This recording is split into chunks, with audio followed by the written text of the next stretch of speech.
All right, everybody, hit that like, hit that subscribe, turn those notifications on. Big edition of the Sports Hounds coming up next.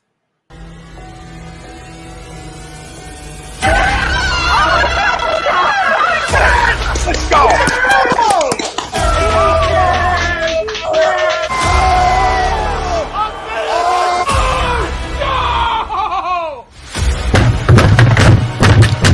This ain't the fuck night! Oh, this game can heat stink! Oh, shit! It's gone!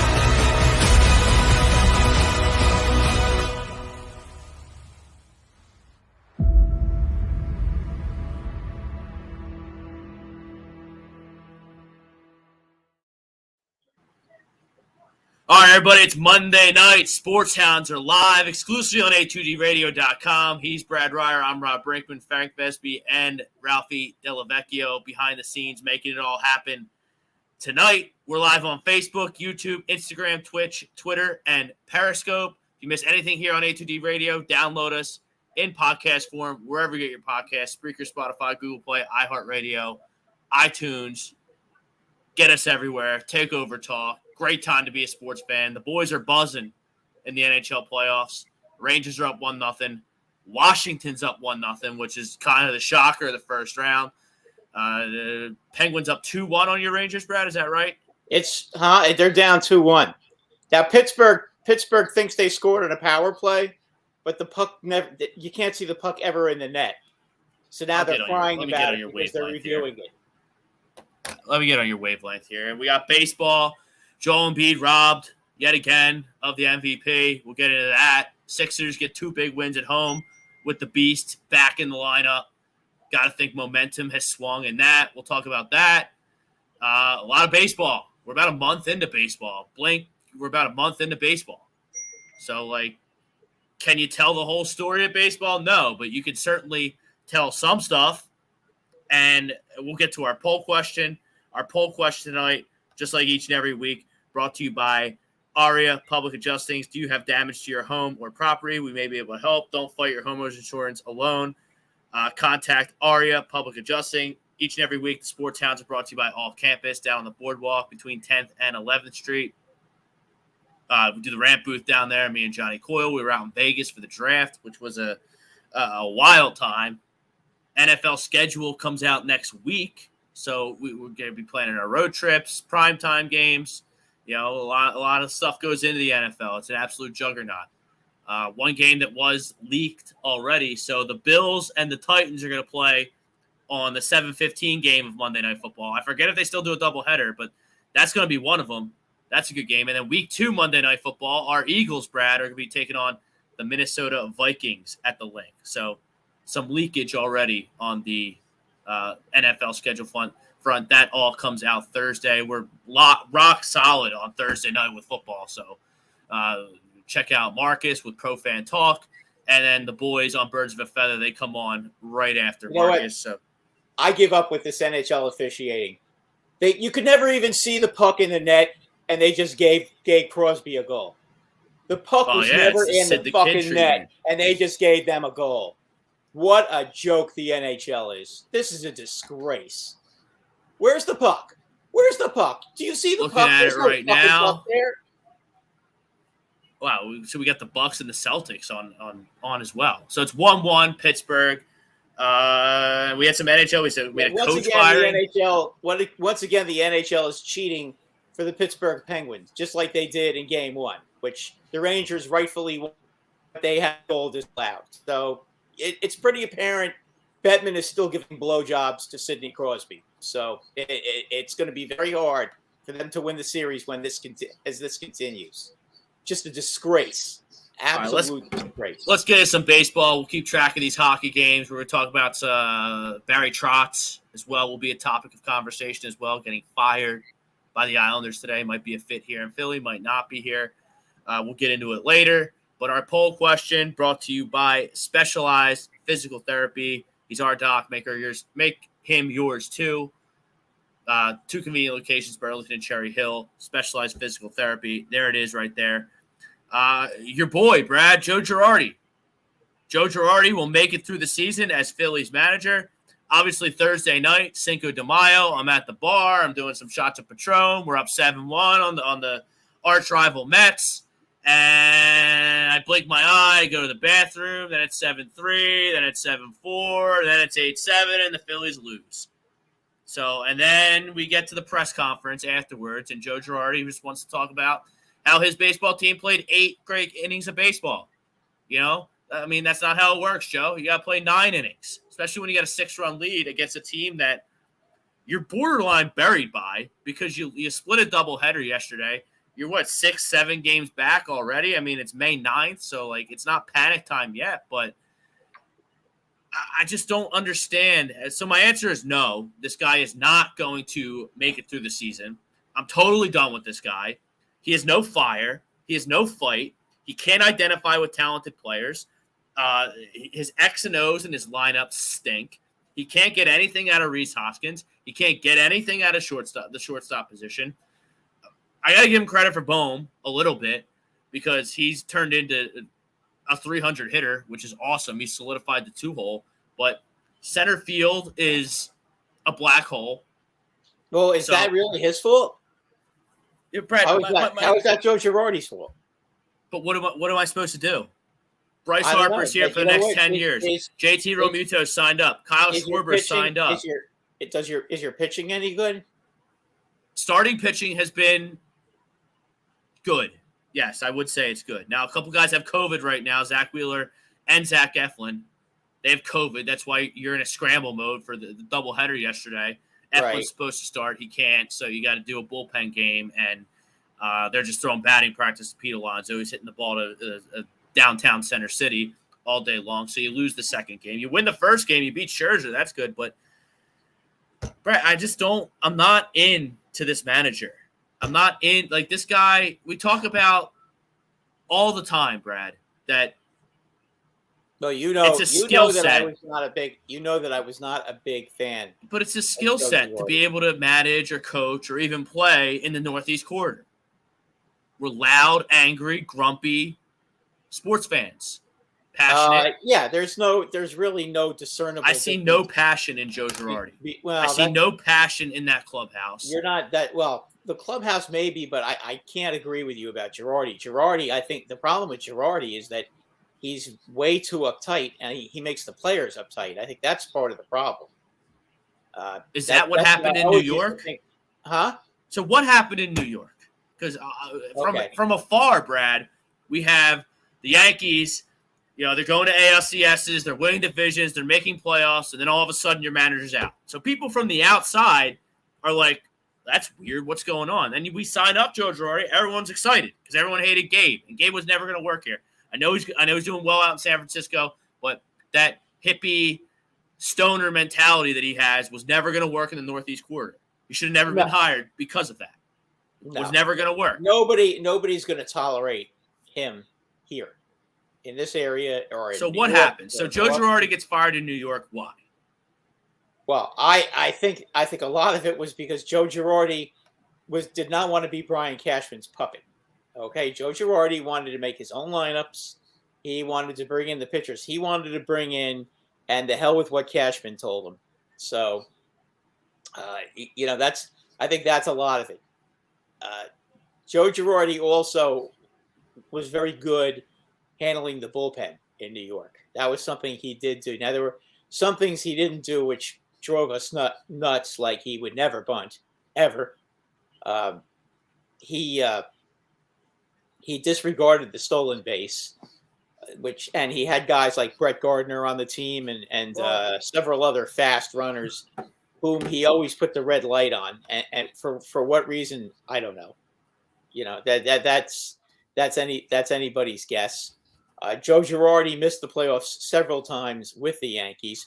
However, in 2017, they were one game away from getting to the World Series, and they lost to an Astro team who was later found out, and everybody knows what the story is with them and how they were cheating and doing things that they were not allowed to do. And I think Joe got a bum rap. I think he really did. Now, do I think he was necessarily a good manager? No. And I think he did stuff. I think he did stuff to lose games just to try to show Cashman who is the smartest guy in the room. Okay, and that is why Joe Girardi was gone. Okay, there were several relief pitchers that Joe Girardi hated, and that the fans hated. Okay, and Cashman would not get rid of them, so he would bring them in to lose games just to show Cashman that the guy stinks, that some of these guys stink. And I can't remember some of the names because it was 4 or 5 years ago. But I remember there were several guys on that team. There were several pitchers that were just awful. Several relief pitchers that were awful. And Girardi didn't want to use them. And Cashman wanted him to use them on scheduled days. Also, Cashman wanted him to constantly rest guys, and he wasn't resting guys the way he should. And then when he was resting guys, he'd rest 2 or 3 guys at a time, just to bust Cashman's balls. And I mean, that was going on for years and years and years and years. Now you could say anything you want. As a Yankee fan, I watched almost all the games. Okay, I saw what was going on, and it was pretty obvious that there was a lot of tension between those two. I just think it got to a point where he didn't want him coaching the team anymore or managing the team anymore. And that's Cashman to Girardi. Now, did Girardi make some questionable decisions? Yeah, he did.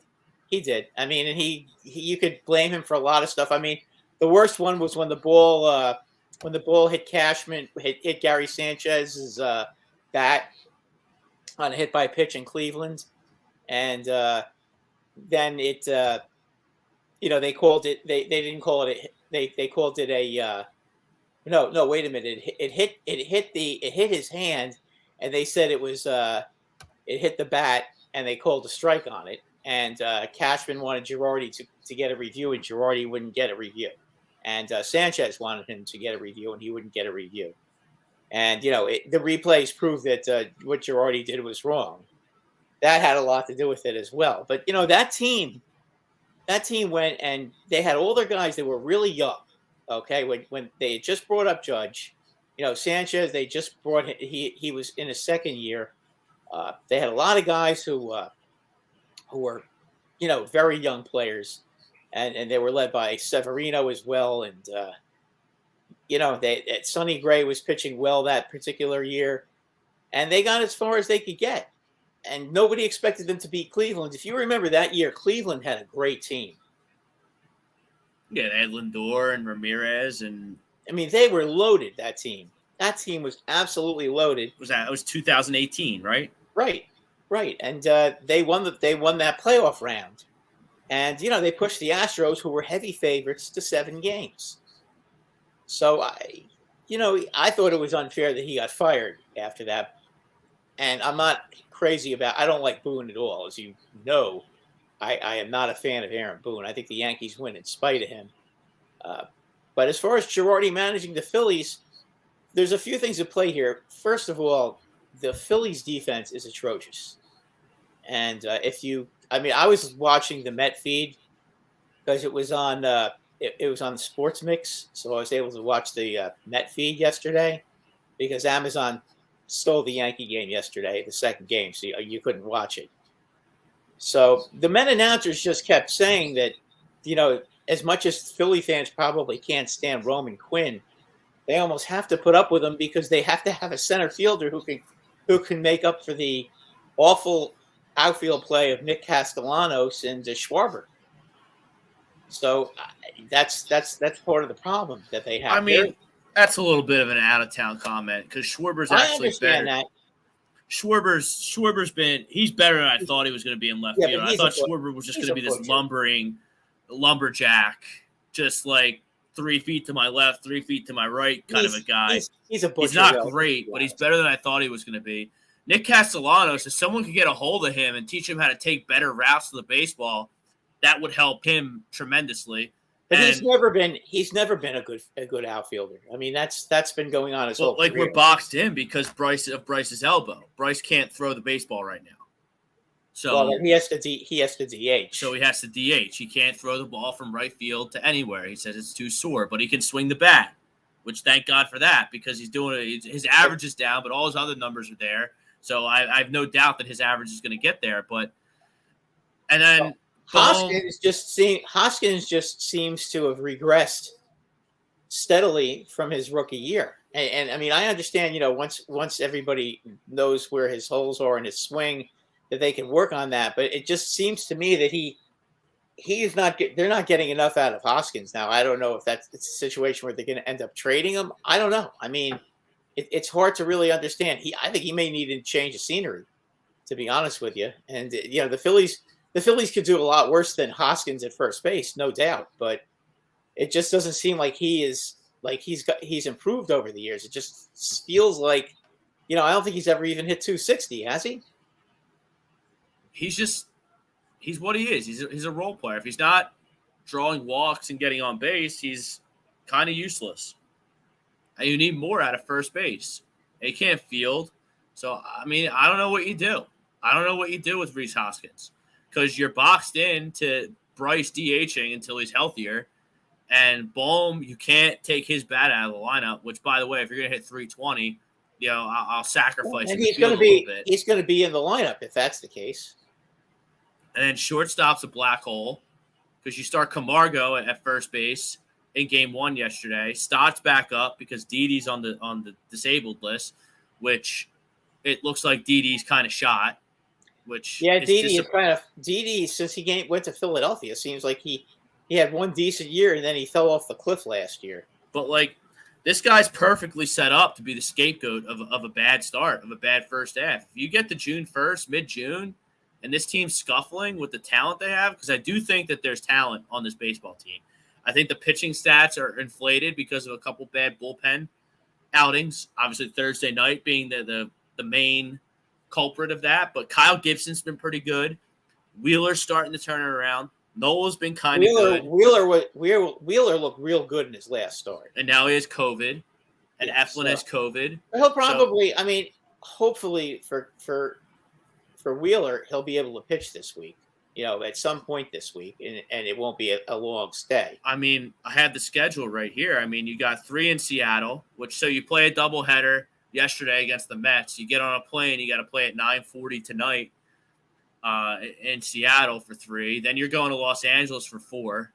I think the Brewers are in there, and the Dodgers at home are in there. So, this is this can get out of hand if you don't, kind of Joe Girardi, the leader of this ship, can't inject some juice into this team. Well, I see a team that plays baseball and there's just no juice. There's no juice. And attitude reflects leadership. And if Joe Girardi can't infuse this locker room with some juice, then you got to let someone else be the manager. I think the way things are going right now, I don't see him lasting the season. I think that the Philadelphia sports fan base is an impatient one. But there's no alternative. Fan base, they're not going to put up with another losing season. And there's no alternative, Brad. You have Bryce Harper. He's here for another 10 years. JT signed up the big money. Kyle Schwarber signed up the big money. Nick Castellanos has signed up the big money. Can you shuffle some things around? Maybe you can trade, a Rhys Hoskins and shuffle the deck that way. Sure, but what are you really going to get for Rhys Hoskins? You have no center fielder. I don't know where you're going to pluck the center fielder from. At this point. And the pitching staff's the pitching staff. No one's walking through that door from an on-field personnel standpoint to help this baseball team, at least for a couple of months. What about your kids in the minor leagues? There anybody? Kids in the minor leagues? We haven't developed anybody of anything since 2008 when Utley and Howard and Rollins and Cole Hamels all came up at the same time and they won the World Series. That's a problem. I like Stott. I think Stott's a good-looking player, but he's extremely raw. Look, a lot of the fans put a lot of stock into Bryson Stott, and I just looked at it. Baseball America, MLB Pipeline, all the great websites that do a really good job of, stacking prospects and laying out for the fans what they can expect from prospects and when they can expect him. Bryson Stott coming into the season was the 11th ranked shortstop prospect in baseball, and it was nowhere near the top 100 prospects in baseball. So you want to have pennant aspirations, and you want to have a guy like that at shortstop. Look, I like the kid. He's 6'3", like 210. He's got a good glove. He looks athletic. He's a lefty bat, I believe. So, like, there's some things to like. Don't get me wrong, but like, he's not ready. So, like, I don't know what you do with this baseball team other than change leaders and Joe Girardi. So he's going to be the scapegoat, and he's got to be the scapegoat sooner rather than later because you got to salvage the season because you have cheapskate Middleton, cigar boy, who's over the luxury tax. And if this goes bad, the Phillies will never be over the luxury tax again in John Middleton's ownership existence. So, and you're at a dangerous time in the schedule right now. You're out in Seattle. Seattle's a pretty good team. Here's the problem, Rob. Here's the problem. You look at the Phillies right now. Okay? Most of all the guys that are on this team were brought in by your GM. Okay? So is it Joe Girardi's fault or is it the GM's fault that you've got this issue right now? I mean, you knew your defense was going to be a problem. That you knew was going to happen. But no, I'm not ready to blame the Browns. The bullpen, you brought in Knievel, who's been okay, but you knew the bullpen was going to be a problem. You bring in two guys like Hand and Jeurys Familia, who are clearly at the end of their careers, and I just don't know where. I mean, who's the guy that's going to come out of the bullpen in the 6th or 7th inning when there's a problem and put out the fire? Who's that guy right now? Is there anybody on that team that can do that? Well, game one of the doubleheader yesterday, the game that they won, they got 10 hits off Scherzer, which was great. You know, they got that. I think Dominguez came in and Alvarado came in and Knebel shut the door. Their pitching has not been good this year for the most part. It really hasn't been all that good. I don't necessarily agree with that. Has it been great? No. But you have Wheeler who had an illness in spring training. He hasn't gotten going. Noah's been pretty good. Kyle Gibson's overachieved. And Knebel outside of Thursday, where the 6-run lead gets blown, which he came in with runners on base. It was what it was. We need him to shut the door, but I understand why he didn't. Like, he's been okay. So, like, these pitching stats are super inflated by a couple of bad outings. The problem is this lineup. They don't string together hits. You know, you have a 200 leadoff hitter who's supposed to walk and get on base that way. He's not, in Kyle Schwarber. But he's not a leadoff hitter. He never batted leadoff in his life. He did last year for Boston. Are you sure? I thought at times. I thought Hernandez led off for them. And he led off in Washington. That I don't know because I didn't watch a lot of him in Washington. I do know Kike Hernandez was their leadoff hitter in Boston for the most part. Maybe at the end of the season they had Schwarber leading off. I don't remember it happening. It could have. But he's not really an ideal leadoff hitter. You know, really, if you want to take a look, they're showing that goal that you never saw the puck go in the net, and I still haven't seen the puck go in the net, and they're showing it a million times on replay. So I don't know. Anyway, I'm sorry. The problem right now is they've really their lineup. They need to put a guy at leadoff who's going to get on base and is a good hitter, a good clutch hitter. I think you need a singles type of guy to get up there as a leadoff hitter. I don't think home run hitters work as leadoff hitters. I just don't. When you look at most of the league and most of the teams who are real good teams, most of these teams don't put sluggers as their leadoff hitters. You know, they have scrappy guys that get on base, have occasional power, make the guys pitch, and are able to once in a while hit the ball out of the ballpark, but are contact hitters. That's usually what you get from a leadoff hitter, like the Yankees, for example. Okay, DJ LeMahieu was their leadoff hitter when DJ LeMahieu was playing. Okay, I know. Boone, for some reason, likes to put Hicks up there. Hicks is about as useless as I don't want to get into that, but Hicks is a horrible baseball player who should not be on the Yankees. But DJ LeMahieu is your prototypical kind of leadoff hitter now. It's not like it used to be where you had speedsters leading off, but you want good, high average hitters. Bone would probably be a better leadoff hitter than some of these guys. I mean, he's up to second, and he's doing well in the 2-hole, so I'm not opposed to it. But if he's hitting 300, he should be batting first, and Harper should be batting third, and Castellanos should be batting second. Schwarber should not be leading off. Schwarber should be like the 6th hitter. I don't disagree with that. I mean, you can blame that on Girardi too, because Girardi's the one that's making the lineup, and that's a dumb lineup to have Schwarber at the top of the line. You want him batting like 6th, then it would be perfect. You bat him, you bat Bone leadoff. You let Castellanos, who's a 300 hitter, bat second. Then you put Harper out there, and then behind Harper, who else do you have? You have what, Hoskins, or you could put Schwarber. You can put Schwarber batting cleanup if you wanted to, because he's got the power. You have to put him in an RBI spot, not at leadoff. So here's the rest of May for the Phillies. You just had the Mets, so you're out in Seattle for 3. You're in LA, Dodgers for 4. Then you have an off day. Then you're coming back home for the Padres and the Dodgers again. Then you're at the Braves, at the Mets, home versus the Giants.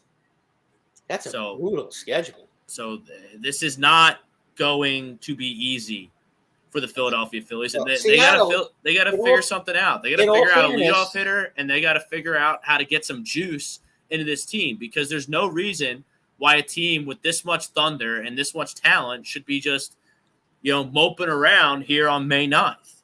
Well, this team should be better. To give you a little hope, Seattle had just lost 6 in a row. They finally beat Tampa Bay yesterday to break a 6-game losing streak. Seattle has not been playing all that great. So there's no reason why the Phillies can't be competitive in – how many games are you playing Seattle? 3? 3. Okay, there's no reason why you can't win 2 out of 3 in Seattle. Seattle is not that good. Rangers, Suarez, and Chris Flexen, the duel tonight. Come on, right after we go on the air at 9:40 Eastern. That should be a pretty interesting duel. I mean, I would think that Suarez is left-handed, isn't he? He's a lefty, yes. Okay, Seattle struggles against lefties, so that's a good matchup for that. All right, let's get to some comments here. Our comments brought to you by FanUp. Best way to enjoy your daily fantasy sports. Only in the Apple App Store. Use the promo code A2D for 5,000 free bonus points. That's a $50 value. FanUp. Best way to enjoy fantasy sports. Tom Arnone's in the house. He agrees to the poll. Not sure how, but they'll make it through.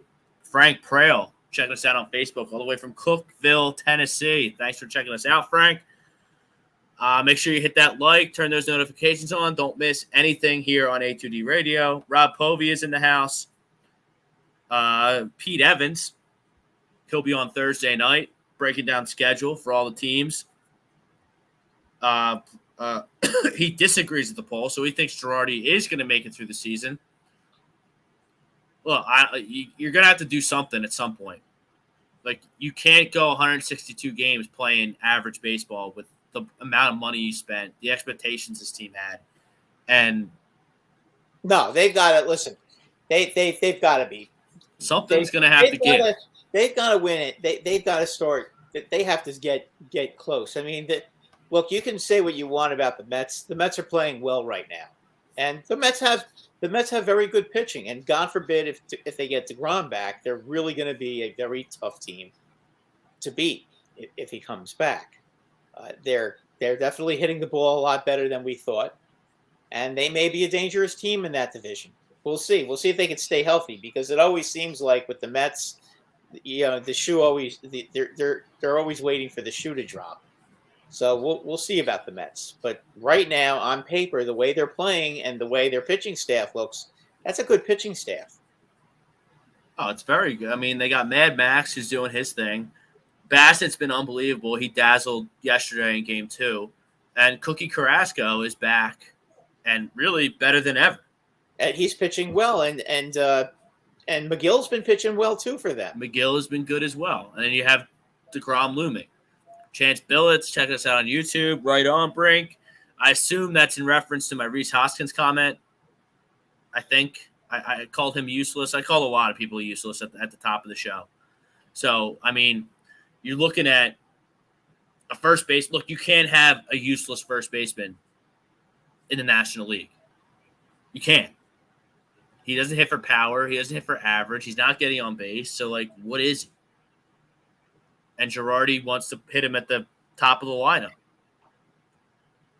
Well, I know it's early, but are the Mets legit? I mean, we just kind of ran down the Mets for you. Like, yeah, they look really legit. Now, they're the Dallas Cowboys of the MLB.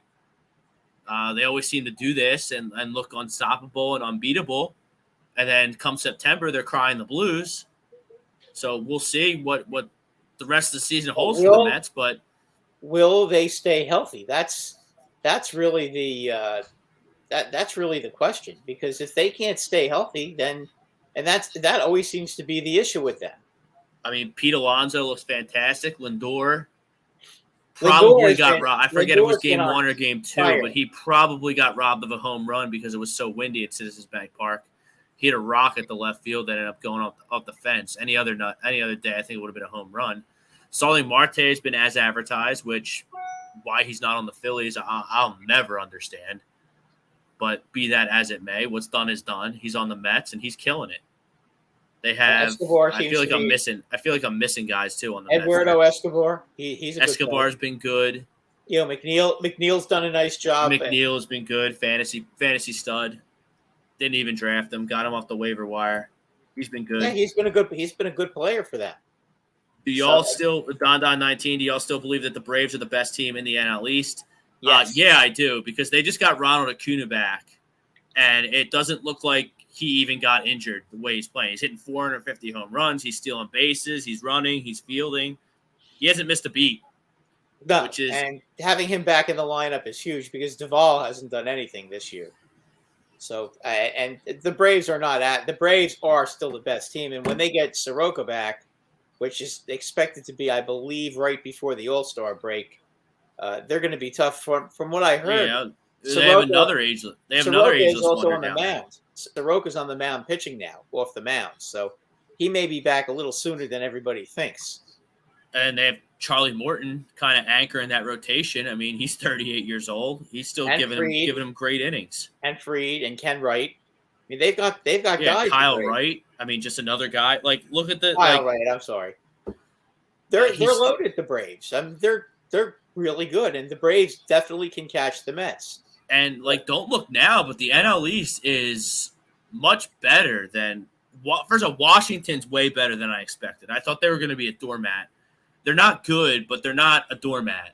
They have Josh Bell. They have Soto. They're going to get Strasburg back. They lost a tough one yesterday to the Angels. Boy, oh boy. They're pitching because that Patrick Corbin contract is coming back to bite them, which I told everyone was an awful contract when it happened. Rainey blew a game yesterday for them. They had the Angels 4-2, and then I think they had runners on first and second and nobody out. Huh? Who blew it? Rainey. Grady? Rainey. Oh, yeah, in their bullpen. Sorry. Right. Rainey and our closer, Rainey, in the bullpen. He came in and he had to face – I mean, this is unbelievable. He had to face Trout in a row, right? They had first and second, nobody out. He had to face Trout, Ohtani, and Rendon back to back to back. And they're slapping right now. The Angels are slapping right now. Yep. Because they have Trout who's doing his thing. Ohtani's a beast. He strikes out Trout, and you think, okay. Then Ohtani gets up and nails one off the wall, and the two runners both score to tie it. And then Rendon, first pitch, bang, base it up the middle, and it did 5-4 Angels. And dude, the Angels are the real deal. That is a. They are. Look, if they keep getting these innings from Thor, who's pitching great. I think he pitches again tonight. Ohtani's ridiculous. He's absolutely ridiculous. I mean, some of the movement on his pitches is absolutely ridiculous. And then you have the core of Ohtani, Trout, Rendon, accompanied by Jared Walsh, who's pretty good, Marsh, Tyler Ward. So, like, Joey Odell is coming on as a top prospect. Like, the Angels are good. And the Astros never lose. And their pitching has gotten a lot better, too. Patrick Sandoval is giving them quality innings. Iglesias has locked down the back end. Like, this team is for real. The Angels are for real. Especially if Trout stays healthy and is an MVP candidate, which he has been so far this season. Trout's been playing well, but I mean, between him, Ohtani, and Rendon, you have to face them. You have to face the three of them in a row. I mean, that's tough. You look at it that's got to be probably the three. That's got to be the top three in baseball. I think they have a game tonight. I mean, you look at that. They have it all. I mean, between those three, they can all hit for average. They can all hit for power. And they're all clutch. That's gruesome to have to face those three back to back to back. Yeah, and that's probably the most.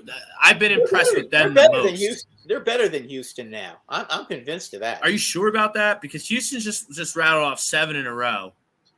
Who were they beating though? Detroit. Detroit stinks. It doesn't matter, Brad. Yeah, a 7-game win streak in. No, I know, but I'm just saying though. They're. Look, I've watched Houston play this year. Houston's not. I'm not saying they're a bad team. I just think the Angels might be a little better now. I think they can. I think I'm not arguing that, but I mean, just Houston has the pedigree that I'm not ready to say the Angels are better than Houston yet. But with 3 wild card teams, I'm certainly penciling in the Angels based on what I've seen so far. The Angels are going to make the playoffs this year. There's no question about that. Because if you think that the Red Sox are going to come back and somehow get back into it, I don't think so. I think the Red Sox stink this year. No, that was a bad pick by me. I picked them to win the East. It's terrible. I'd love to take it back. But you can take it back. You can take it back and pick Toronto because you know you want to. Or Tampa Bay. Tampa Bay always finds I'll go with your – well, Tampa let me Bay tell you something. If you're going to have a 1-2 punt, like this guy Nestor Cortez, your Yankees have, is unbelievable. His stuff is nasty. He was good last year too. I mean, Garrett Cole is going to do his thing. His numbers are going to be there. So if I had to take it back, I would pick your Yankees because Judge is in a contract year and he's pissed off. He wants $400 million and he's playing like a $400 million player thus far. Anthony Rizzo has been absolutely fantastic. So you got the offense. You got a great bullpen. IKF's been playing pretty well at shortstop too. He's starting to hit. So you're getting the 290 everybody thought you were going to get from him. Who's that? Kiner Falefa. Kiner Falefa. Yeah, he's been a big improvement at shortstop over what Glaber did last year. If you can get Glaber to get going here at second base. Well, he actually has been getting going. Yesterday, he hit a game-winning home run in the. He did hit a walk-off. What do you make of Chris Woodruff on the Texas Rangers manager saying that? Yeah, complaining about Yankee Stadium's a Little League park and that home run. Oh, you mean right field's right field's a Little League park? He's not the only person that's. But Brad, they did a study. I don't know who did a study. ESPN, statistics, analytics. Somebody did a study that would have been a home run in 25 of the 30 parks. So. Oh, you mean Torres' home run? Right, the walk-off. It was a walk-off, right? Yeah, that was a bomb. I mean, he's a big baby. First of all, did Texas hit a home run to right field in that game? Yes. So, I think he might be kind of pissed off that they spent all this money and Corey Seager and Marcus Semien forgot how to play. John Gray, who they brought in, leaves with a knee injury every other start. So, I mean, yeah, it's sour grapes. So and then, I mean, Tampa Bay, they just don't lose baseball games. It's unbelievable. Tampa Bay, also Tampa Bay's, who is it, Fleming? Is it Josh Fleming or is it the other rookie? I can't remember which one it was, but one of those rookie pitchers from last year, has been unbelievable for them this year. And Tampa Bay just has that winning pedigree. And to be honest with you, I might be a I'm little trying to look more at their nervous lineup about tonight because them. you have Wander Franco, who's a stud. I pulled a Wander Franco rookie card at a $4 Topps pack the other Nice. day at Wawa. It's worth like Nice. $50. Huh? It's worth like $50. Yeah, that's probably right. That's probably about right. Wander Franco is he's unbelievable. He's gonna be a great player. It's 20-8 the Yankees. I mean, look, And Tampa Bay is the right Yankees, the there, Rays, though. and the Tampa Blue Bay is what, Jays. three games out, 3.5 games behind them. Yeah, you get the Yankees 20-8, 18-11 Tampa, and Toronto 17-13. Right, and they play Toronto. They play Toronto tomorrow and Wednesday. And I think they're going to have Severino and Tyone pitching tomorrow. I don't know what's going on in Wednesday. Chicago in terms of the White Sox, but They'll the be Twins fine. lead that division. They'll be fine. Yeah, it looks like they're starting to turn it up. Yeah, Chicago, listen, they're 7-3. That division is horrible. We know that. Okay, the only decent team is Minnesota. The Minnesota Minnesota's more like a 500 team.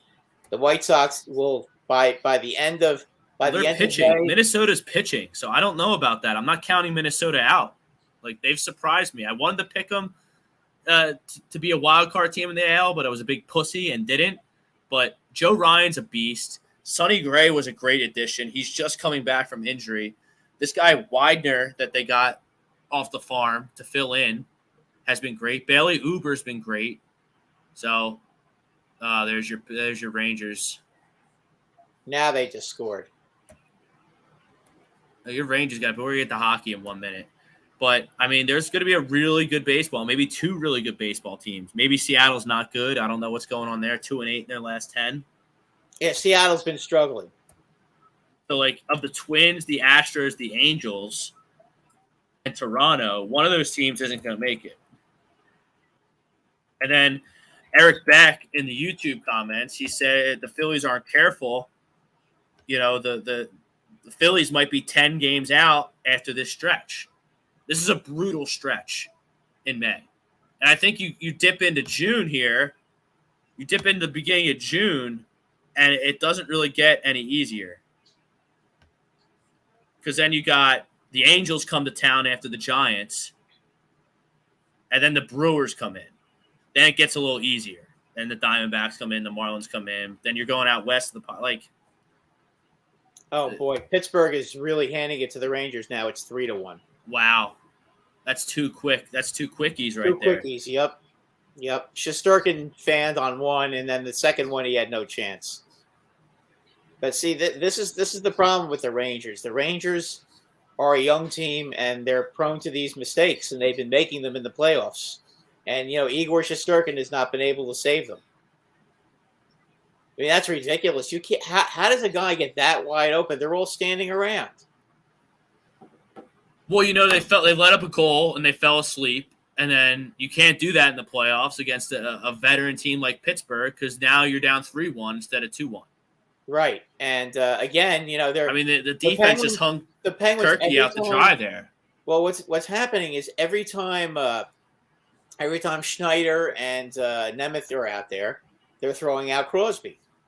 And they're getting that matchup, and they're those two guys very simply are not getting the job done. And Nemeth shouldn't be playing. Nemeth is terrible. I don't know why they're not using Braun. I don't understand that at that spot. And unless Lindgren's out, I'm not sure if Lindgren's out tonight. I haven't seen him on the ice, but I'm just wondering if he's still out because that's a tough one. They also lost Gaudreau, which hurts. But I mean, the Penguins don't have Raquel, and they don't have their top two goalies. I mean, the Rangers better change this quickly because if they fall behind to this team 3-1, I don't think they're going to come back. Jacob Marullo, I mean, he agrees. Girardi, he'll be gone by next month. The way he's constructing this bullpen is just pathetic. Yeah, but their bullpen isn't good. That's part of the problem. Look, my qualms, I don't like, we knew coming in, smart fan base here in Philadelphia. We knew coming in that this was not a Cy Young caliber pitching staff. Just the way it is. You had Wheeler, who's really good, Nola, who's okay, and then you're relying on Gibson, who's been terrific, Suarez, and Eflin. Then Knable's been pretty good outside of the disaster that was Cinco de Mayo. Alvarado is what he is. He throws really hard, and if he locates well, he's tough to hit. And we need Sir Anthony Dominguez to step up because I don't think Familia's it. And certainly the Christopher Sanchez's of the world are not it. How's Hand either been this year? I feel like he hasn't pitched in a while. He did pitch yesterday, but I mean, that was a blowout. He pitched in game 2, right? Yeah. Yeah, but he came in when it was already 6-1. So like, there's like that answers. So Girardi doesn't believe in him. So he's cooked. And Familia, he doesn't really pitch that much either. Like you're going to guys like Nick Nelson more than Hand and Familia. Nick Nelson, I told you about Nick Nelson when he was on the Yankees. He's terrible. I don't know why they would. I mean, again, and Joe Girardi loves to bring in ex-Yankees. Nick Nelson's terrible. I mean, you should have remembered that game when you guys scored 10 runs in an inning. Who gave up the 10 runs? Oh, that was his fault. He was the pitcher. Nick Nelson is not a major league pitcher, so that's another guy that's horrible. The problem is they have a lot of they're a good team, but they are they're a flawed team. That's part of the problem. They're top heavy. The Phillies are a top heavy team. They have a guy who's an all-star caliber guy, or they have a complete liability. Yeah, I mean they've got to get better role players. That's part of it. I mean the problem is it doesn't seem like they're ever able to bring guys up from the minors who are really helping the team. That just seems to be the problem. Not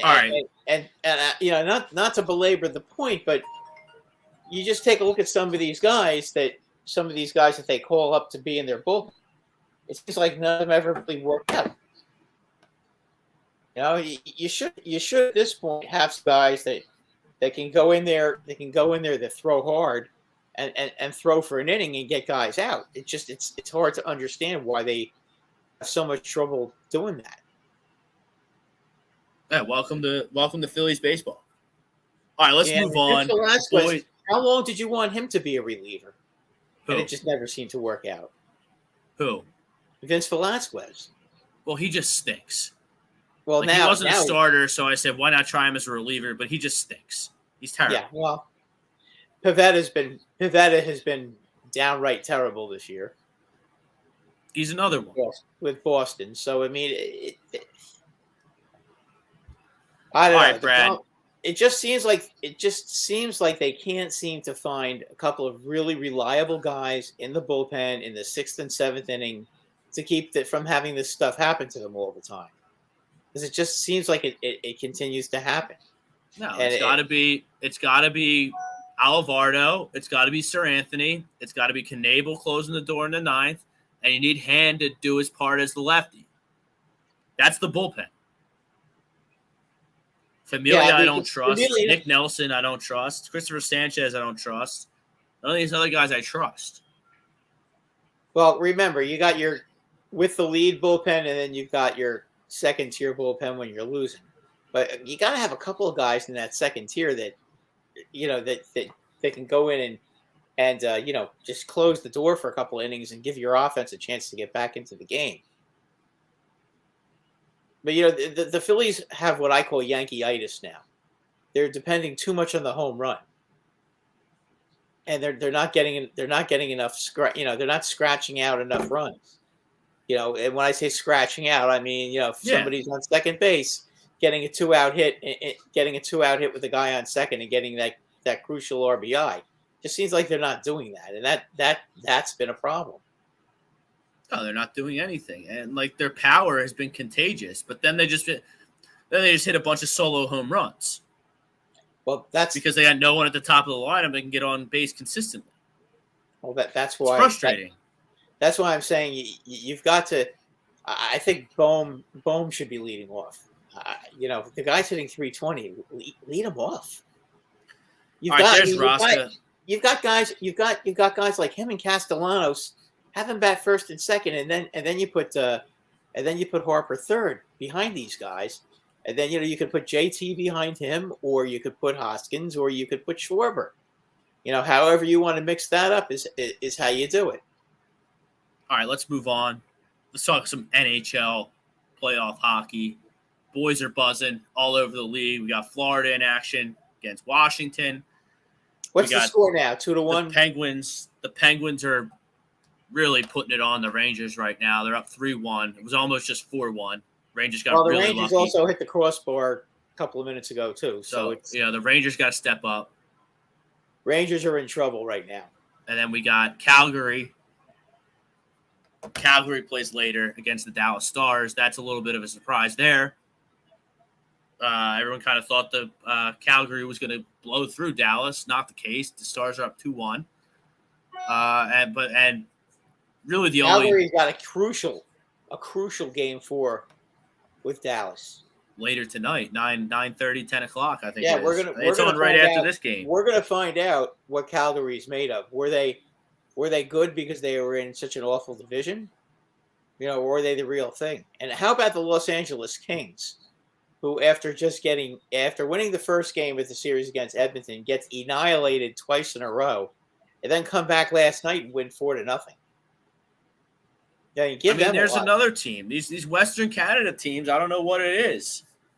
Like, look, you have McDavid, the best guy.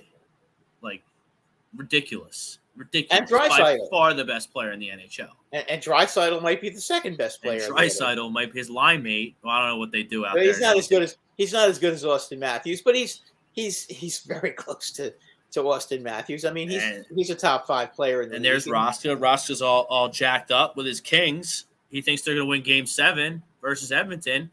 I kind of agree with them. They're going to have – the only problem with that is that they're going to have to do it in Edmonton. I don't know if they're going to be able to win a Game 7 there. But this Edmonton team always chokes. Edmonton has never proven in the playoff, at least with this group, they have never been able to prove that they can win a big game. They haven't done it yet. So let's see if they can do it. A lot of these teams who've been in the playoffs a lot, who haven't won a big game. I mean, we're talking about teams like Florida. Okay, the Flames, who are always losing, the Maple Leafs.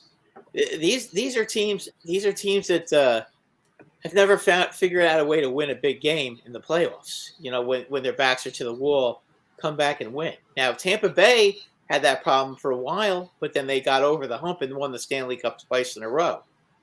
And the Leafs, if the Leafs are going to get past Tampa Bay, they're going to have to really buckle down defensively, and that's not something they really like to do. They like to skate, and Tampa Bay just has that pedigree now, and if they're going to knock them out, the whole NHL is praying that the Leafs beat them. I don't think any team wants to play Tampa Bay. They've won 2 in a row. They know how to win a playoff game. They've got arguably the best goalie in the world on their team. So you don't really want to play these guys if you can help it. Now, you watch, and I'm watching the Rangers, and part of the problem with the Rangers is there's just so many guys on this team who've never been in the playoffs. And again, they're playing against a team that is a grizzled playoff team that's in the playoffs every year. They've won a couple of Stanley Cups, and now Pittsburgh scores again, and it's 4-1. So the Rangers they're going to learn from this, but this is not going to be their year to win to get out of the first round and start making names for themselves. Their defense is they look like they need a timeout right now. So Barry Trotz gets fired in New York today. The Islanders can him. He makes the playoffs. His first 3 years, goes to a conference finals. Took the Stanley Cup champion Lightning to 7 games 2 years ago, and they lose 1-0 in Game 7. And then they destroy the Canadians to win the Stanley Cup. Actually, that was last year. It's hard to believe that he would get fired. That was a very unexpected move. And I'll tell you what, Rob, if you're the Flyers and you don't at least make a phone call, that's just being irresponsible. Because one thing this guy knows is how to build. Well, if the Flyers don't, it seems like he's not going to be. Well, I'll tell you what, if Florida ends up out in the first round, you can bet that they'll be making a phone call to him. Well, they did tie the hockey game at 1, so we're midway through the second period in Washington. It's 1-1. Panthers really need this game. Yeah, they can't be going down 3-1. I mean, yeah, they're buzzing. They're buzzing right now too. I got that game on. Florida's buzzing right now. So it wouldn't surprise me at all if they get one here. But I mean, like, what's the point of the Flyers hiring Barry Trotz? The Flyers stink. They have no talent. Because Barry Trotz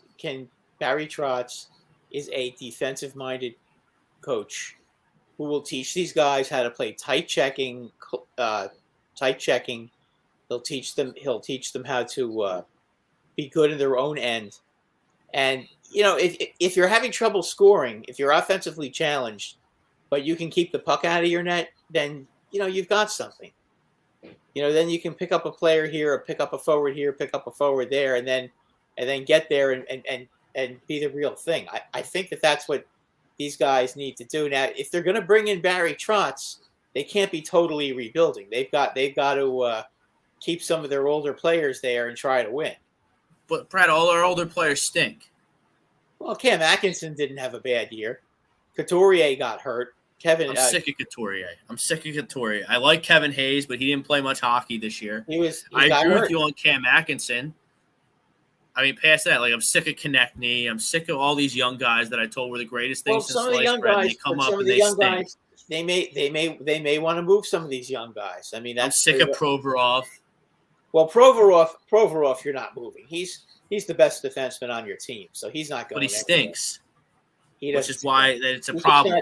He's just not a top pair defenseman, but he doesn't stink. He's definitely a second pair defenseman. I mean, right now he's the best. He's the best you got right now. They as I said, they need to do a little overhaul there. They've got to get some young guys with some more speed. They've got to get some speed because they're one of the slowest teams in the league. And the guys that they brought in, I mean, I love Kevin Hayes, but Kevin Hayes is a lumbering kind of guy. He uses his height and his reach, and he's got a great shot. That's kind of his game. But he's not fast. Atkinson's not fast either. Van Riemsdyk is slow as well. They've got a lot of guys who don't skate fast. They've got to increase their foot speed. That's going to be important. But I do think if you take a guy like Barry Trotz and you put him on the Flyers, he's going to improve a lot of these guys. Look at Noah Dobson on the Islanders. Okay, look how he brought him along. He's one of the better defensemen in the league now. I mean, that's he's just kind of come along, and he wasn't all that impressive as a rookie, but under Trotz he really flourished. And Trotz won a Stanley Cup with Washington. I mean, this guy's a winner. I don't know what happened with him and Lamoriello. God only knows. I mean, Lamoriello claims that they stopped listening to him. I don't know about that. They may have stopped listening to him after they were eliminated from the playoffs. But, I mean, they went on one hell of a run to try to get back into it. They just had everything go wrong this year. Sometimes things just don't work out. The Islanders started the season. They had 13 consecutive road games. Okay? 13 in a row. Then they come back home after those 13 games, and then everybody gets COVID. So then now you're at a point where your whole team gets COVID. You have like 5, 6, 7 guys from your minor league team, and you start losing games at home. And they were in serious trouble. And unfortunately, they got so far behind they had no way of catching up. I mean, before they knew it, they were 20 points out of the playoffs. So it was like no matter what they did, they're not going to be able to do anything. And now the Rangers finally score and make it 4-2 as Chris Kreider gets a tip in. So finally the Rangers dent the twine, and they're going to have to do that more and more to be able to withstand this Penguin team and try to take the crowd out of the game. What a play by Adam Fox, by the way. So, Brad, I just looked at the lineup. That wasn't the lineup. That was a lucky goal. It went in off the Penguins defenseman. So the lineup's out for the Phillies and the Mariners tonight. So here's what the Phillies are working with tonight. So you got Schwarber leading off in left field, Bohm in the 2-hole. Bryce is DHing because he can't throw. He's in the 3-hole. Castellanos batting fourth. Realmuto, Segura, Hoskins, Odubel Herrera, Bryson Stott in the 9-hole. I think that's the best lineup he can put together.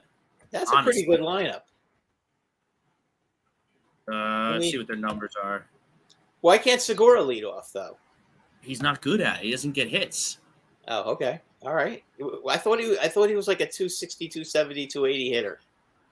Is he not? I mean, in every position in the lineup except leadoff. I don't know. I don't know if he can't take it mentally, but every time they put him up there, he goes into a tremendous slump. Okay. Well, if some guys can't, some guys just can't do it. That's that happens. Seattle trotting out Abraham Toro, Tyler France, Julio Rodriguez, who's a stud. So is Tyler France. Tyler France has been unbelievable this year. I mean, they got a bunch of 200. They got to be real careful with him because he's a difference maker now. I mean, you got to get this one. This lineup just isn't very good. You got Kliniak, you got Winker, you got Rodriguez is starting to turn it around, and Eugenio Suarez. They're all 200 hitters right now, and they're getting nothing from their catcher. J.P. Crawford's out; he's injured. So, as I told you, Rob, they have not been playing well. They've been downright awful the last week and a half. So, the Phillies have a chance to go in against a bad team on the road, and you know what? Let's go in there tonight and hit. Get yourself a win and get this road trip off to the right start. If you can come back from this road trip, if you can come back and you can go 500 on this road trip, that would be very impressive, and that's something you could build on. It's just that the whole thing though is this is kind of a make it or break it road trip. If you guys go out and you go like 2-7 or something like that, that could be the end. Brett, they don't win series. Like, you got to win series in this league to be able to get to a postseason, and they don't win series. They don't do the little things to take 2 out of 3. When they were really good in 2008 and that run, like, you would look down like, wow, they've won 7 series in a row, which is like 70% baseball. That's how you get good. You got it. Like, you can't. That was a great team, Rob. That team won a world championship, and they almost and they gave the Yankees a pretty good run in 2009 too. I mean, that was a tremendous team. They just couldn't get after 2008. They couldn't quite get over the top, but that was a good team. And then you have an interleague, matchup here. So only one guy has at-bats against Ranger Suarez in Seattle. Is that going to work for Ranger Suarez, or is that going to work against Ranger Suarez? No, that should work for Ranger Suarez because they haven't seen it. Right. Seems like the under would be the under 7.5 should be. Now the Phillies have definitely seen Chris Flexen because he was with the Mets all those years. Yeah, they had some guys with some at-bats on them. Phillies lineup. Career versus Flexen. Realmuto's 1 for 3 off of him. Odubel Herrera's got good numbers off of him. Not as, 3 at-bats, 4 at-bats. That's not.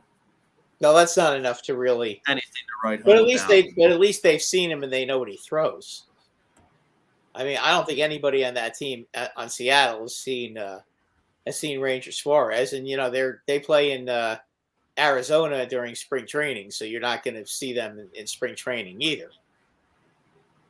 So, but this is a big road trip for them. They can't afford to be going like two. How many games are they playing on the road? 9, 10? The Phillies? Yeah, this road trip. Oh, geez. Well, you got 7. You got 7, then you come back home, and then you go back on the road. All right, So it's kind of split up here. So you got 3 in Seattle, 4 in LA. Okay. Then you come home, and then you go. You get the Dodgers again, Padres and Dodgers at home, I think it was, and then you go back on the road. How many games is that? 7, 6, 6, 7. I think those are 2 3-game sets. All right, and then so you go back. And you go back on the road for 7, and you face the Braves and the Mets in your division. All right, so the next 21 games, okay, and then you end the month home against the San Francisco Giants, who are a good team.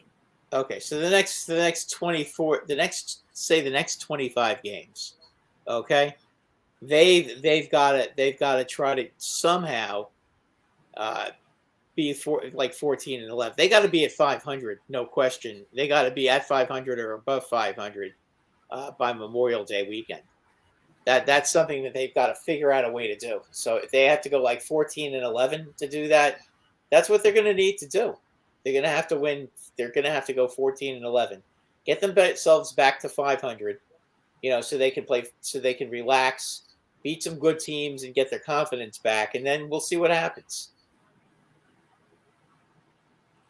All right, Brett. Don Mindell, what's this hockey happy hour knockoff? Like, no, it's the Sports Hounds. We've been doing it for years. Hockey happy hour will be on tomorrow. Talking everything hockey.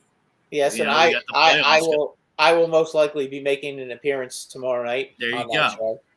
So yeah, we got the hockey playoffs going on. It's the most exciting postseason around. So why would we not talk about it? Washington with a 5-on-3 here to close the period. For another 32 seconds against. Rangers need to get one more goal before the second period ends. If they can get it to 4-3 going into the third period, I like their chances. Mads 15-16. Yeah, we just kind of laid it out for the Phillies. The next 30 games, the next month of the season is going to tell you a lot. Because they're going to have to win some baseball games against good quality opponents. And I do think that the Mets are going to cool off a little bit. I don't think they're going to continue to be to have as great a record as they have so far. I think they're going to cool off somewhat. So if the Phillies can stay within 5 games of them till the end of the month and not like full 10 games out, then they'll be a live team. And you're right, this month is crucial. These next 3 weeks, they're going to be playing a lot of good teams. And you know what? They got to go out. They got to find ways to win these games. I mean, there's another underperforming baseball team playing in the American League East, and I would like to mention that the Boston Red Sox right now are in last place in the American League East. And you talk about an underperforming team. What do you think's going on there, Rob? You think their fans are going nuts at this point? Look, their pitching's not good enough. No, their pitching is bad right now. They don't have Sale. They let Eduardo Rodriguez go, and I know he didn't have a great year last year, but he's been through a lot with COVID. I think they should have. I think that was a big mistake. Oh, is Xander Bogaerts going to get traded? Because they don't seem to be interested in paying him his quote. Xander Bogaerts is a really good player. They're not paying. They haven't been paying Devers either. Doesn't sound like they've made any effort to re-sign Devers either. So I don't know what they're doing in Boston. And now Pittsburgh scored again, so it's now 5-2, and that's a backbreaker. And Igor Shesterkin, for whatever reason, he can't do this by himself. The Rangers are going to have to help him. Oh, that's not his fault either. I mean, another deflection by the Penguins. I mean, the Rangers aren't covering anybody in front of the net. I mean, another player that's wide open in front of the net. Okay, Andre Miller is 6 feet away from him. The guy's wide open, and he's able to get a deflection without the Rangers' defensive coverage has been just awful. And this is something that, I don't think they can change this in time. I don't know how you fix this. I mean, they're just defensively, they're not doing it.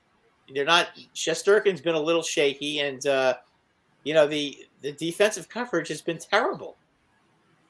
Don 19, the NHL lotteries tomorrow. Pray forever goes to Arizona. Obviously, Shane Wright. Like, you have a Shane Wright in this draft, and then next year's draft seems to have a lot of good players. So Bedard is going to be is going to end up being a franchise player. That's what everybody is saying. He's going to be the next superstar in the game next year. So, I mean, if you're going to tank, next year's the year to tank. And the proof of that also, it's a very deep draft next year, not this year. This year's draft is good, but compared to next year is chock full of stars from what I understand. So, and if you notice at the trade deadline, when teams were trading draft choices to obtain better players for the playoffs, if you notice, a lot of draft picks were for next year, not this year. Jeffrey Todd and then Jonathan Harvey. We're going to get into some NBA to close out the show here. Jeffrey Todd, he wants to see Franklin Morales get called up from Reading. He's 1-0 with a .055 ERA, 28 strikeouts, and 16 and a third inning. Sure. I mean, look, there's not much going on out there in the bullpen past Alvarado, Knebel, and Sir Anthony, who's been shaky. But I think Sir Anthony's good. I think he's got a live arm, and I think he's been off for 2 years with the Tommy John stuff. And I think he's a player that's going to get better as the season goes on. But, you need the lefty hand to step up, and you need, someone else got to do something. So maybe that's Franklin Morales down in Double-A. There's Jonathan Harvey. I mean, he is a Penguins fan, so they're up 5-2 on Brad's Rangers.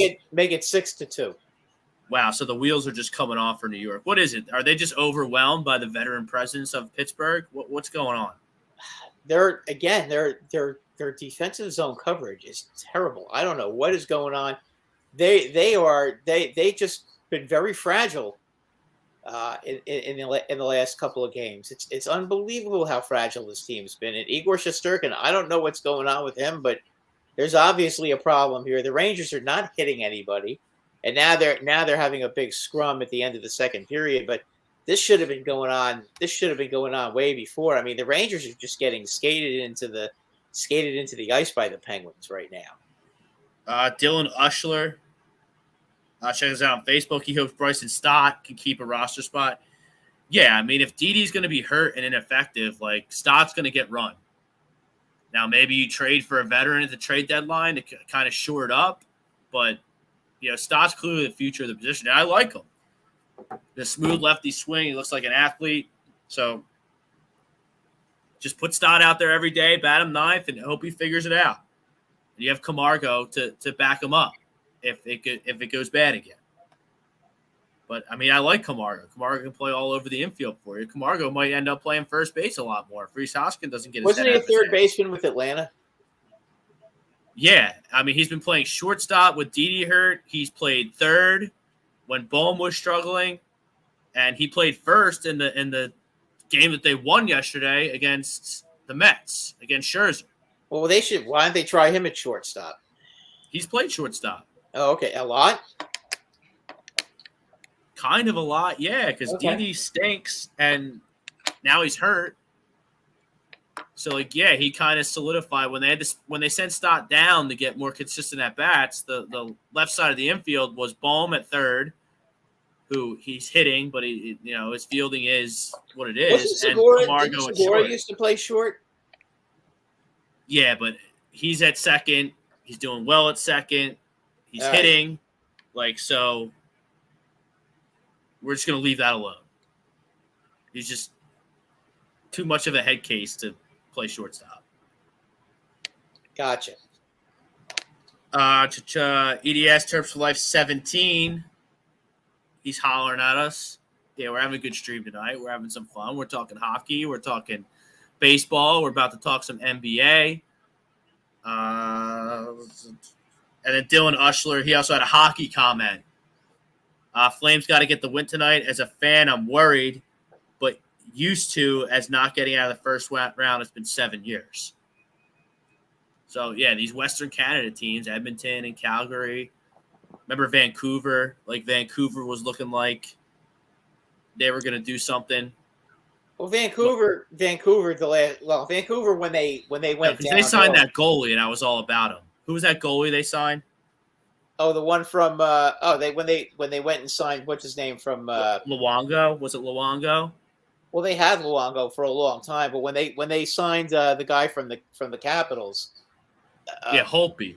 Holtby, yeah, That's right. I was all about him, and they stunk. And then Holtby apparently is done. He's washed up, so that kind of Vancouver's got some talent. But I don't know what their plan is. I mean, I've been hearing that they may trade Miller, they may trade Besser in the offseason. I mean, those are their two best players. So I don't know what's going on. They got to keep those guys. So end of 2. Are the Rangers at the end of 2 yet? Rangers get smacked. End of 2. It's 6-2, and the Rangers. So they're going to need a miracle. They're not getting a miracle because right now they are just overwhelmed. It's 1-1 Florida Washington with Calgary and Dallas and Colorado and Nashville on the nightcap tonight. Yeah, as far as the Rangers are concerned, the way things are looking right now, it looks bleak. I mean, it looks like this series is going to go 5. Their coverage, their defensive coverage, has been so bad, and obviously they got a terrible call in Game 1. That was a game they had won, and Toronto took it away from them. They scored a goal, and they ruled that Kako or I can't remember who it was. One of them ran into the goalie, D. Smith, and he was pushed in, and they ruled goalie interference, and they took the goal. They took a goal away from the Rangers there, and then tonight, a goal which nobody on earth saw the puck go in the net, and they just gave that goal to Pittsburgh, and they kind of folded up after that. Yeah, the Rangers just seem to indicates to me that they're a young, immature team that's not ready for big time playoff hockey. Well, when you look at their team, most of the team players on that team are under 25 years old. Yeah, they're young. They're a young team. They're a very young building the right way. So I mean, look, and I hate to be negative about it, but you got to look at it realistically. They got themselves into the playoffs. They took the next step. These guys kind of need to get smacked. If they're ever going to win the Stanley Cup again with this group, there are lessons to be learned. You just don't walk into the playoffs with a bunch of young players like they did and win the Stanley Cup. That's just not going to happen. And Dylan, he's a big Calgary fan. I see him in his profile picture with his Flames gear on. Problem for the Flames is depth scoring. Second and third line aren't doing anything right now.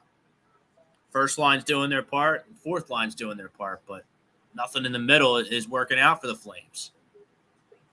Yeah, but the Flames are such a good defensive team. They're giving up way too many goals, and that's very surprising. Rangers should just wave the white flag. They're not going to wave the white flag. They're not going to do that. I mean, they're going to come out and they're going to come out in the third period and they're going to try to make this a game. But for them to win, for them to come back. Do you make a change? Do you bring do you make a goalie change for the third, Brad, or is that not a good idea? Oh yeah. No, you might as well put in Georgiev because this does nothing for Shesterkin's confidence to get pummeled like this.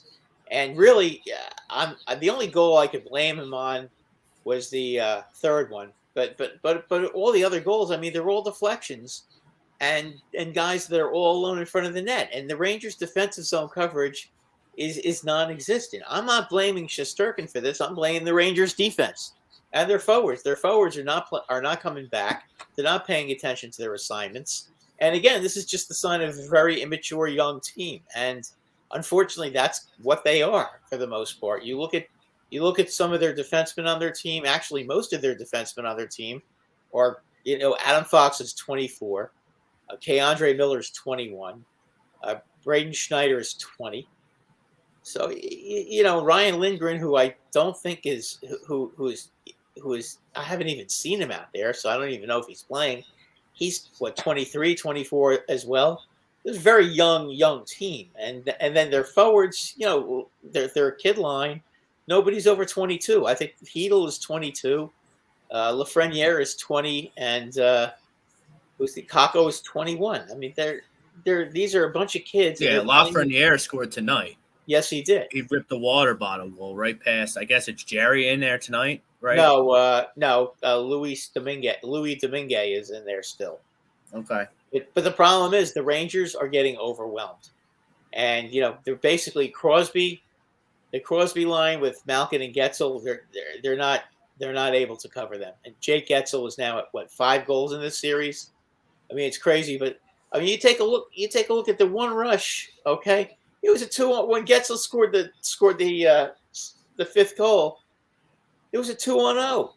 And all the guys are just standing around, not knowing what to do. I mean, I just cannot believe I'm watching. This is a team that had 3 shutouts in a row during the regular season. They were the 3rd best defensive team in the NHL. They gave up the 3rd fewest goals. No, actually the 2nd fewest goals in the NHL. And they're just getting toasted, and they're not giving their goaltender a chance.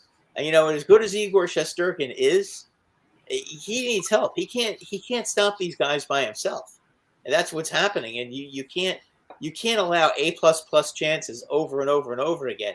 Nobody could have stopped some of these shots. It's ridiculous. Don't understand how bad this team is playing defensively, but they are. I mean, the Penguins during the season series, the Penguins scored 3 goals in 4 games against the Rangers. 3 goals in 4 games. And the Rangers won 3 out of the 4 games. The only game they lost 1-0. So that's the difference in the playoffs. The playoffs are just a different animal in hockey. It's just the regular season really, really is not indicative of what's going to happen in the postseason. Bryce Blackwell's in the house. EDS Church Play 17. That's actually our buddy Chase, our little guy in our farm system here on the Sports Hound. So he thinks the Phils need anybody that can help us win. He's right. He's right. Simple. Right. Keep it simple. If they're not doing good, don't put him in. If they're doing good, keep him in. I like it. Maybe he'll be the manager after they can this idiot Joe Girardi that they have. And, he's not an it, but, you got to do something to get the troops going, And, you blow a 6-run lead in the 9th and just be like, oh, well, we played 8 really good innings. Then the 9th, I don't know what happened. The problem I thought in that particular game in the 9th inning, he let that one clown stay in way too long. What was his name? Northwood or Northrup or whatever the heck his name was. Yeah, I never even heard of half the guys. Yeah. The one guy they left him in. I think he gave up 4 runs, so he put them in a situation where all of a sudden Knievel is in there and he's facing the tying run. You can't let that happen. You bring it when a team is rallying in the 9th inning. You got to bring in your closer when the tying run is on deck. Okay, that's when you bring in your closer. Okay, that's when you shut the door. That way, at least you're giving him room for error. That's the problem. Don 19. Almost everybody picked the Rangers, and the age is now a problem. Well, yeah, Don. Unfortunately, the Rangers are just too young right now to make a run in the playoffs. They're a bunch of kids, and they're getting tested under fire, and they're not performing as we had hoped. And unfortunately, they're a bunch of young kids. They're an immature group, and they also have a situation where at this point they're just not ready. They're not ready for prime time yet. And most young teams don't just win the even the Edmonton Oilers, those great Edmonton Oilers teams, they didn't win the Stanley Cup the first time they were. Yeah, hockey is kind of like a culmination. It's a build-up. Yeah, it's hockey. Don't come out of nowhere and just win the Stanley Cup. Right, Rob. Hockey is like basketball in that it takes years of being in the playoffs, and getting playoff experience and learning how to win in the playoffs. Tampa Bay. How many times did Tampa Bay lose? Tampa Bay had 130 points one year, and they got swept in the playoffs. I mean, this is this is what it is. And the Rangers are ahead of schedule though from Don 19. Would you agree with that? Oh, the Rangers? Yes. Yeah, they are way ahead of schedule. I mean, they had 110 points. They had a very good season this year. Look, we all expected them to come in maybe as a wild card, and then have to play a first place team. Nobody expected them to come in second in the Metropolitan Division and then play a third play and get home ice for the first round. But they did, and that there's something to be said by that. And this team has a bright future, but they're clearly not ready for prime time as far as the playoffs are concerned. These playoff experience. There is one thing to be said about playoff experience and teams who have won before, and the Penguins are exploiting the Rangers' young players, and they're taking them to the woodshed and giving them a whooping, and the Rangers are getting themselves a very ugly education right now. All right, Brad, we got to talk before we get out of here. We got to talk about the NBA MVP award. Like the Baseball Hall of Fame, which I don't care about. It's worthless because it's not an accurate depiction of the history of baseball. The Football Hall of Fame is a joke. And now we can add the NBA MVP award to that list. It's meaningless. It's worthless. It's not an accurate depiction on who the best player in the league was for that year. And I have examples to prove it. But the latest travesty in the NBA MVP nonsense is Nikola Jokic getting awarded the MVP today over Joel Embiid. What? I don't understand.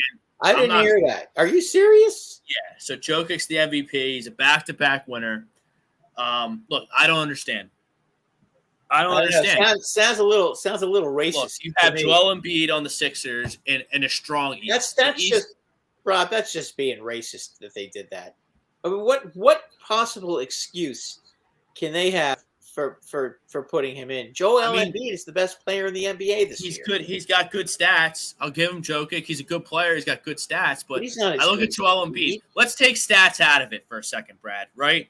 Because Philadelphia had all the makings to be an absolute train wreck during the Ben Simmons saga. Right? They weren't.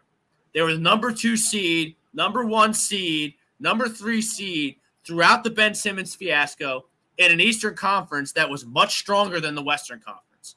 Nikola Jokic, yeah, I get it. He doesn't have Porter Jr. or Jamal Murray out there, but, they're the freaking 6th seed in a weak West, and they get run out the building by, who was it? The Warriors in the first round.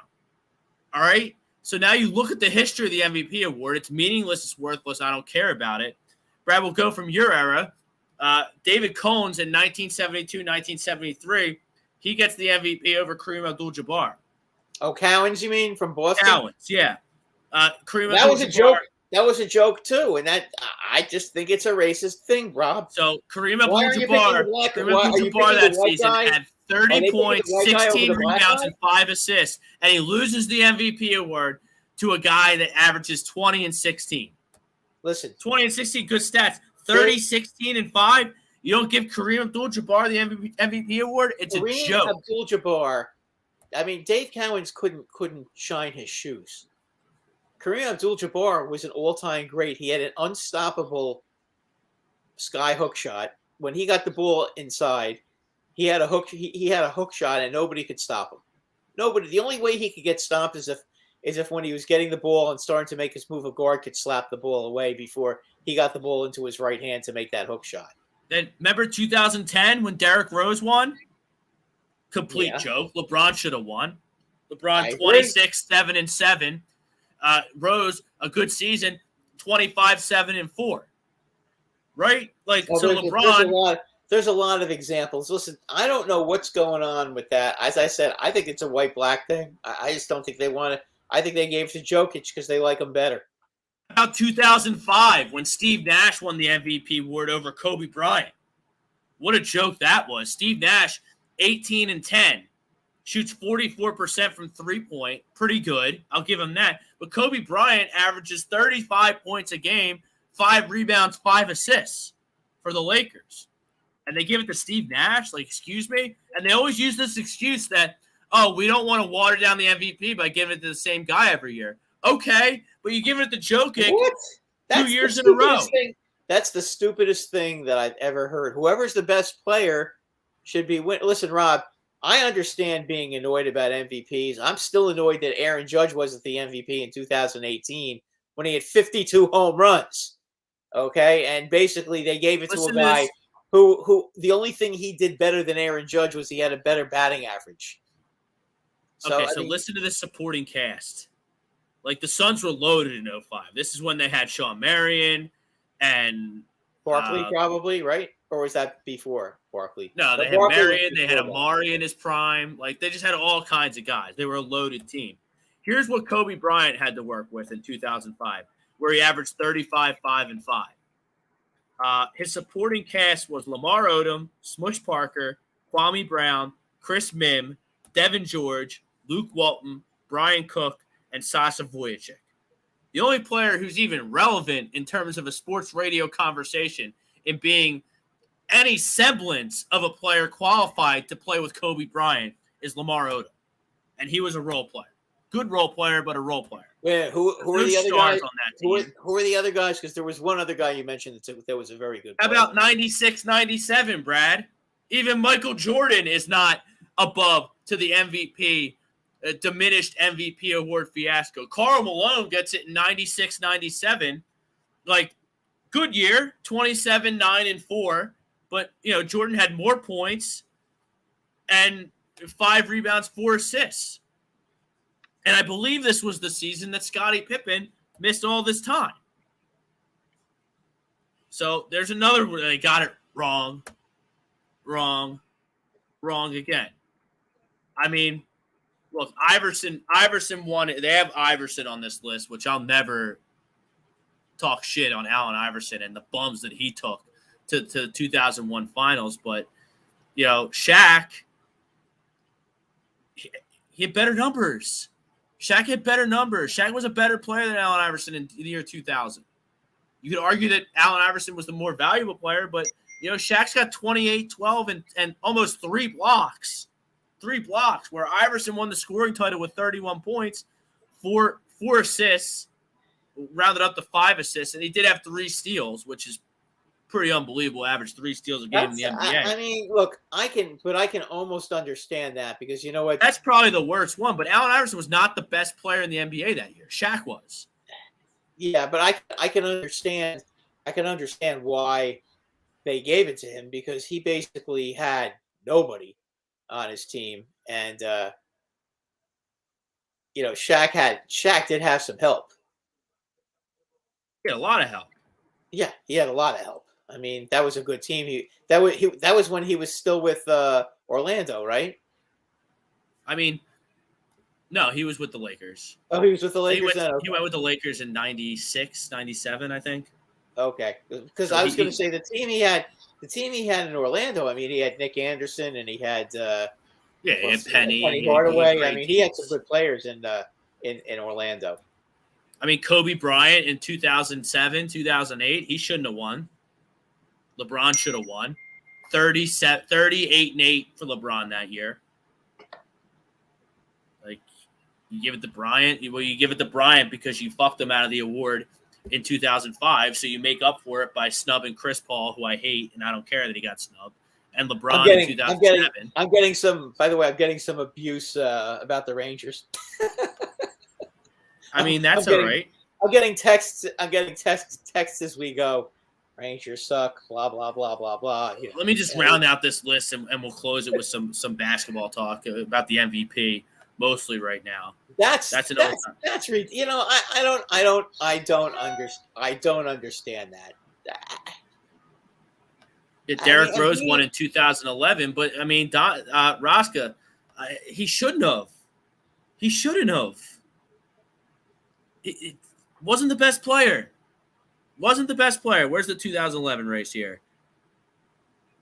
Yeah, LeBron was better than Derrick Rose in 2010, 2011. He just was. He averaged more points a game, more rebounds, and the same amount of assists. They have Dwight Howard on the list, 22-14. But, I would have voted for Rose before I voted for Dwight Howard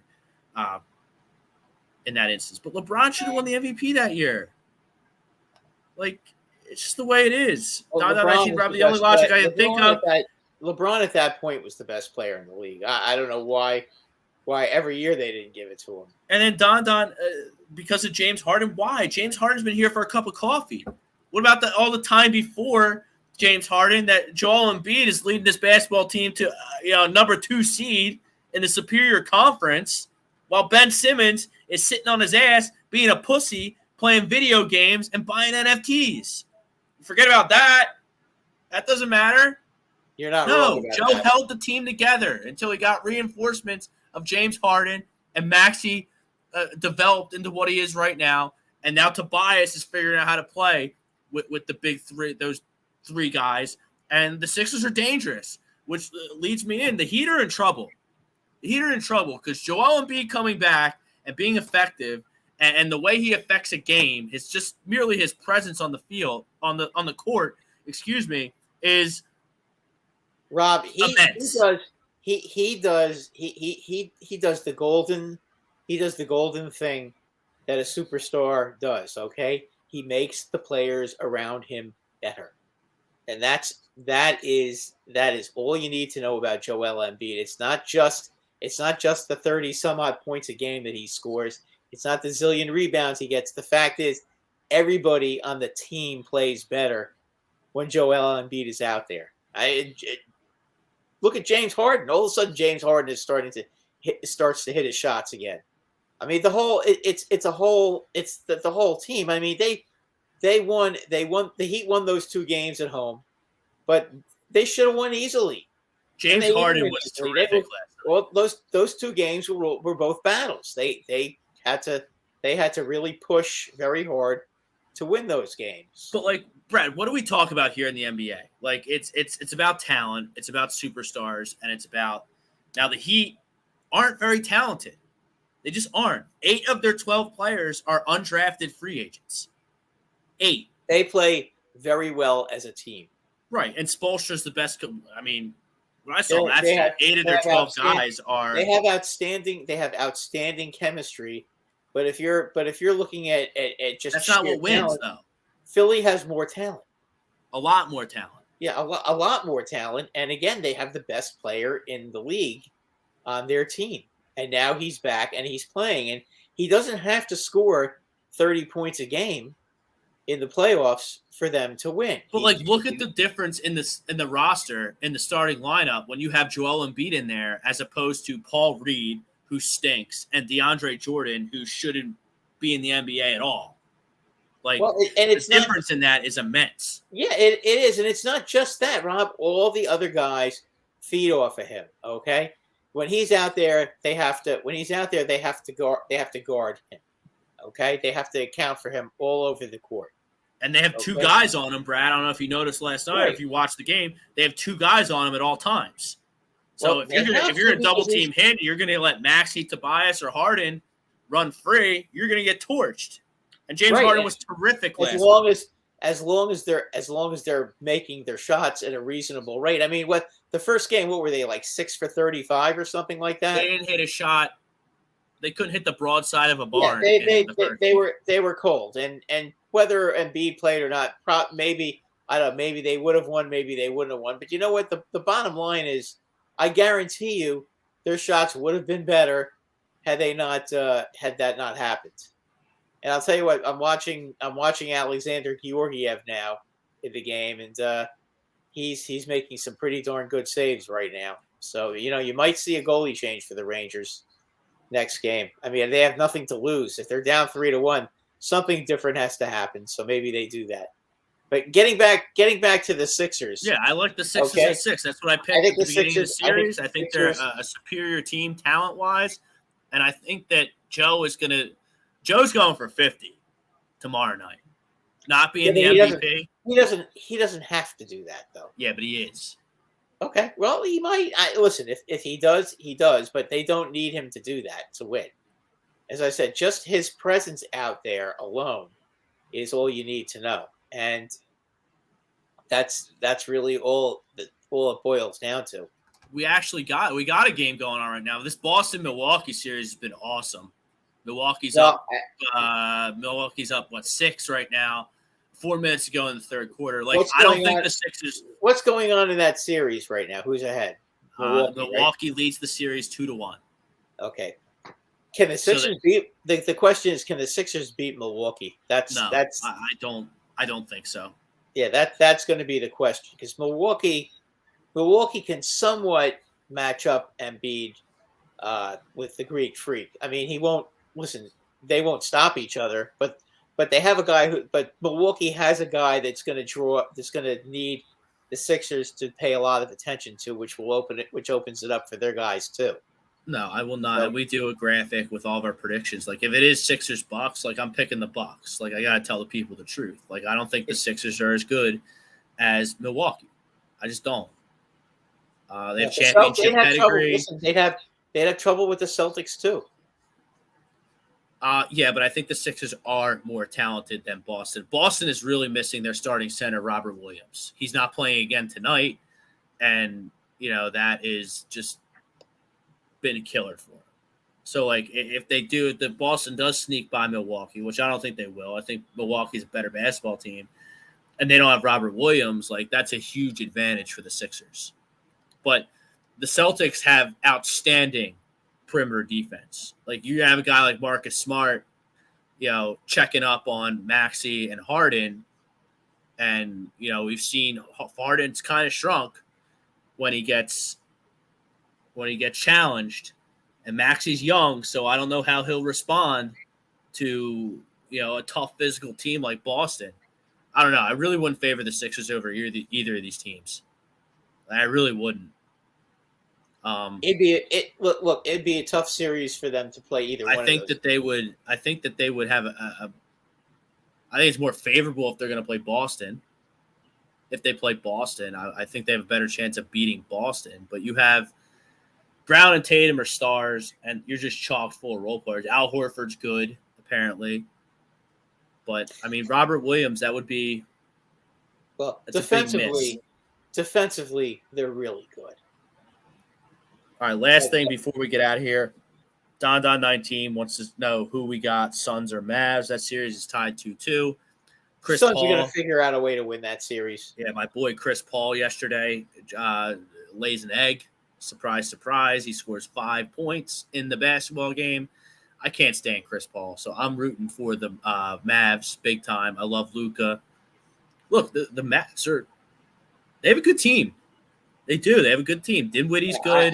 I'm sorry, Rob, but you know what? The city of Dallas, I hate the city of Dallas. I don't root for any teams from Dallas. So, and the Mavs. Well, did you see their scummy fan? This 14-year-old punk was harassing Chris Paul's kid and daughter in the stands and got himself kicked out. Good. Leave the guy's kids alone. Could you imagine that happened in Philadelphia? Woo-hoo. Yeah, that would be a national story. National story about how we're scumbags and the whole thing, or if a Yankee fan did that. I don't want to say that it got swept under the rug because the kid's been called out. It's been covered appropriately, but the venom and disdain for this kid is not what it would be if he was from Philadelphia. So or if he was from the Bronx, because don't forget, Rob, we get a lot of crazy people. It seems like everybody's picking on Yankee fans all the time now. That seems to be the fashionable thing to do. So Don, my professional tell you the truth prognostication hat. Yeah, the Suns are probably going to figure it out. They're just a better basketball team. Devin Booker's really good. Chris Paul, outside of that game yesterday, has been really good. Ayton's good underneath. Crowder, Bridges. They have a little everything there in Phoenix. They're a better team. Yeah, I think the Suns find a way to win that series. But I'm rooting for Dallas. Yeah, I can't root for. I mean, I can't stand the Texas Rangers because they're close to Dallas. So, and unfortunately, Ja Morant gets hurt in the other game. That game's on after this game. Warriors up 2-1 in that series. Ja Morant not playing tonight. That's just a shame for the league. He gets a little hurt. I don't think that was a dirty play. A lot of people are calling Jordan Poole out for a dirty play. I don't think that was a dirty play. If Memphis is worried about Ja Morant getting hurt, if you're down by 25, pull him out of the game. Like, I have a problem. It's like Joe getting hurt in Game 6 against Toronto. Like, Joe shouldn't have been in the game. So he breaks his orbital bone, he gets a concussion, and now you're in the position that you were against Miami down 2-0. You get Joe back, you bail yourself out, but I don't think Memphis is going to be able to recover from this. They're going to go down 3-1 tonight, and that's a shame. Big John Morant fan, big Memphis Grizzlies fan. But they're outmatched without Morant. You know the deal when you lose it when you in the playoffs. You can't afford to lose your best player. I mean, you just can't. The other teams are too good. You know that it's as simple as that. You just can't lose your best player. And by the way, I was just took a peek at the Ranger game, and Braun has been playing with Fox, which kind of explains a little bit of why that combination's been screwed up and why Nemeth has been playing. Apparently, Lindgren is still out, and he's a very critical player on their defensive front. So, look, no excuses right now. The Pittsburgh Penguins are a better hockey team. So, hopefully things change on Wednesday, but I don't think that's going to happen. All right, we're going to get out of here. Flight Zone's coming up next. Jimmy and Evan. Phillies up in 30 minutes. I'm sure we'll have some Sixers, Phillies talk throughout the night here on A2D Radio. He's Brad Ryer. I'm Rob Brinkman. Until next Monday, peace out, everybody.